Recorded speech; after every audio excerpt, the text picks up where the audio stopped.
په وینا کې د طالبانو د حکومت د یو شمېر مخالفو سیاسي څېرو درې ورځنۍ غونډه د چهارشنبې په ورځ د یوې اعلامیې په خپرولو پای ته ورسېده.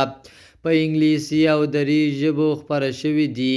اعلامیه کې چې د ملي مقاومت په نوم د جبهې د بهرنیو اړیکو مشر میثم نظري پر خپل ټویټر خپره کړې، له طالبانو سره د سوله ییزې هوارې لارې غوره بلل شوي، خو په عین حال کې د طالبانو په وړاندې د مقاومت د ټولو بڼو ملاتړ او پراختیا ټینګار شوی دی. په سلامونو مو هرکلی کوم د AFG نیوز چینل درنو لیدونکو.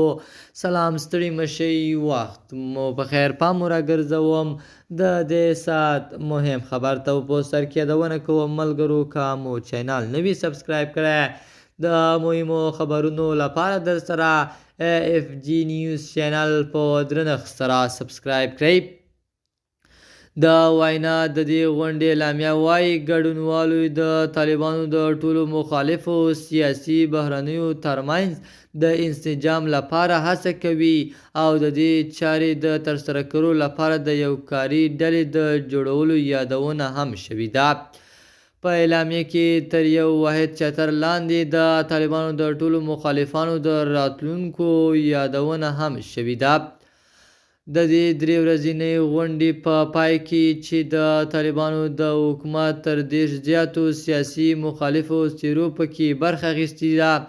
د دې درې ورځنۍ غونډې په پای کې چې د طالبانو د حکومت تر 30 زیاتو سیاسي مخالفو څېرو پکې برخه اخیستې ده. د ملي مقاومت په نوم د جبهې مشر احمد مسعود په یوه خبري غونډه کې ټینګار وکړ چې د نظامي هڅو ترڅنګ یې سیاسي هوارې ته هم لاره پرانیستې ده. د AFG نیوز چینل درنو لیدونکو، دا و زموږ د دې ساعت چمتو شوی خبر. تر بیا ښې چارې، د الله په امان.